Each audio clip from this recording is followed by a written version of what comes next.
Allô, oui, c'est Claude de Une saison en Ovalie. Ouais, Claude, salut, c'est David, ça va? Salut David, ouais, que puis-je faire pour toi? Bah écoute, je t'appelais parce que je regardais tes vidéos là sur une saison en Ovalie. C'est super intéressant, mais par moments, il y a des termes qui m'échappent un peu. Et là, récemment, je regardais l'interview que tu avais faite du coach de Bona et vous avez parlé de classement britannique et là, tu m'as un peu largué. Et je voulais savoir si tu pouvais m'expliquer un petit peu ce classement que je ne connais pas. J'en ai jamais entendu parler. Eh ben, écoute, David, c'est une très bonne question. Alors, on m'en a déjà posé à plusieurs reprises et je répondais individuellement. Est-ce que ça te dit de faire une vidéo avec moi? Bah écoute, oui, si tu veux, ouais, bien sûr, avec Ben, c'est plaisir. parti. C'est parti, on va expliquer le classement britannique.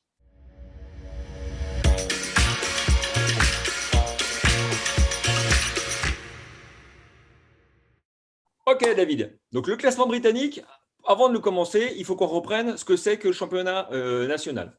Alors, dans le classement général, c'est simple. Quand tu vois le classement général, tu vois les équipes qui sont qualifiées qui sont en vert, les équipes qui sont en position de relégable qui sont en rouge. Et pour obtenir des points, tu obtiens des points si tu fais des victoires et des matchs nuls. Donc, dans le classement général, une victoire, c'est 4 points. Un match nul, c'est 2 points. Une défaite, c'est 0. D'accord, mais sur le classement général, donc là, je vois bien les points des équipes, mais juste avant, là, je vois des points, des points négatifs. C'est les matchs en retard, c'est bien ça, hein? Exactement, c'est une bonne remarque, David. C'est les matchs en retard. Et le problème de ces matchs en retard, c'est que ces matchs en retard, ils faussent le classement général. Ça ne permet pas donc de voir la situation réelle des équipes. Et en plus, donc le classement général, il ne prend pas en compte le nombre de matchs joués à domicile. Mais d'accord, mais le classement à domicile actuellement, on s'en fiche un peu, puisque les matchs sont à huis clos avec le Covid. Il n'y a pas il y a pas vraiment d'importance.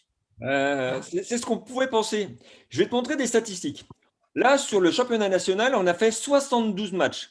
Sur les 72 matchs joués, on a 60% de chance de gagner à domicile et 30% de chance de faire une victoire à l'extérieur. Et quand tu le compares à la Pro D2 et au top 14, c'est à peu près les mêmes chiffres. Alors, aussi étonnant que ça puisse paraître, malgré la crise sanitaire et le Covid, c'est très important de jouer chez soi, de jouer à domicile, parce que tu as plus de chances de gagner. C'est pour ça qu'on a inventé le fameux classement britannique. Et pourquoi on l'appelle le classement britannique? Alors, classement britannique, c'est une bonne question. J'ai fait des recherches, j'ai regardé, mais il a de britannique que le nom. Ou alors, on peut quand même supposer que ce classement est appelé britannique, parce que c'est un classement particulier, c'est un classement à somme nulle.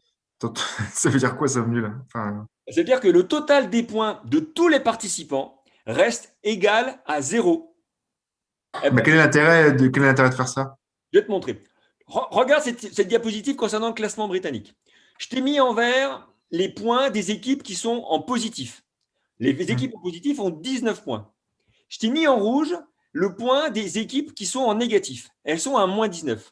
Quand je te parle de moyenne nulle ou de classement à moyenne nulle, ça veut dire que le total des points fait zéro. C'est d'accord, ça je comprends, la moyenne nulle, mais quel est l'intérêt Bah, tu vas voir. Pour obtenir donc ces points-là, c'est simple. Quand tu es à domicile, on considère que c'est un avantage. Donc, une victoire ne te rapporte pas de points. Si tu concèdes un match nul chez toi, on t'enlève un point. Et si tu perds, c'est encore pire, on t'enlève 2 points. Donc là, ça montre qu'à domicile, il faut être solide. Par contre, à l'extérieur, faire un match nul, c'est un avantage. Donc, on va te donner un point au classement britannique. Et si tu gagnes à l'extérieur, on valorise cet exploit, tu obtiens 2 points. C'est pour ça que tu vas avoir des équipes avec des valeurs négatives si elles perdent chez elles, et des équipes avec des valeurs positives si elles font des résultats à l'extérieur.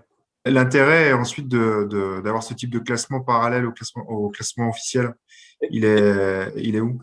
ben, c'est une bonne question. Si tu as une équipe qui est mieux classée au classement britannique par rapport au classement général, au classement officiel, eh ben, cette équipe, elle va avoir plus de chances de progression. Et en milieu de saison, ça permet de pouvoir te projeter sur le résultat de fin de saison et te dire, cette équipe qui a un bon classement britannique, elle a plus de chances d'être bien classée en fin de championnat. Et inversement, une équipe qui est moins bien classée au classement britannique, c'est-à-dire qui a perdu beaucoup de matchs chez elle, c'est-à-dire qui n'est pas sûre à domicile, c'est une équipe qui, à la fin des championnats, a des chances de se retrouver en bas de classement. Et donc, au classement britannique, une équipe qui est moins bien classée, elle a plus de chances de régression. Je comprends. je comprends mieux le concept du classement britannique. Ouais. Je te remercie.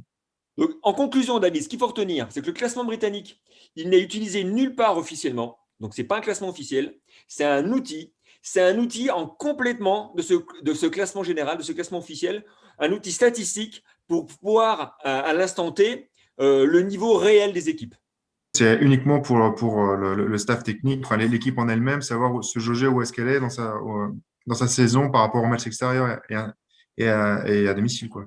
Exactement. Et aussi pour un Ok. public averti maintenant, qui est devenu un peu plus savant sur le rugby. Donc ça te permet de pouvoir savoir si ton équipe préférée a des chances donc, de se Et maintenir finir au championnat? et de bien finir le championnat. Merci David pour t'avoir posé ta question et d'avoir Ouais, participé à ce. merci, Claude. À bientôt. Merci, Claude. À bientôt. Bye bye.